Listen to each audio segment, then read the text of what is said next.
Unsaon paglikay sa kabalaka.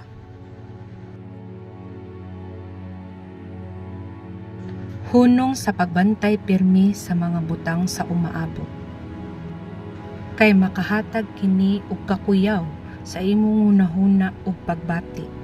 Mahimo ka kining piniriso sa imong bati nga hunahuna.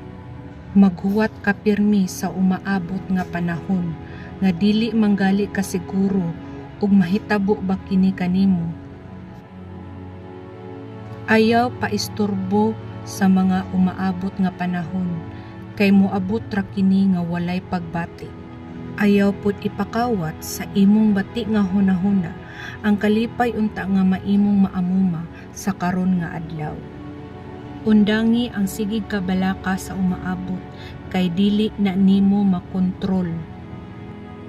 Kundili ang imong hunahuna ipokus nimo sa karon nga adlaw ug kalipay nga imuhang maamuma niini.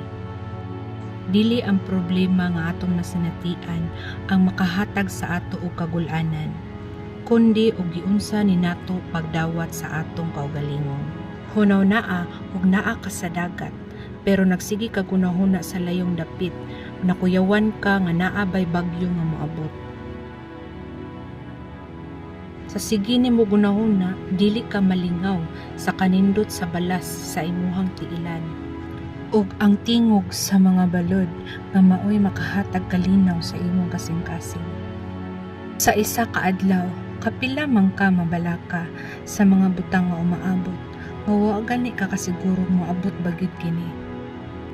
Gilisod-lisod lang gyud nimo ang imong hunahuna.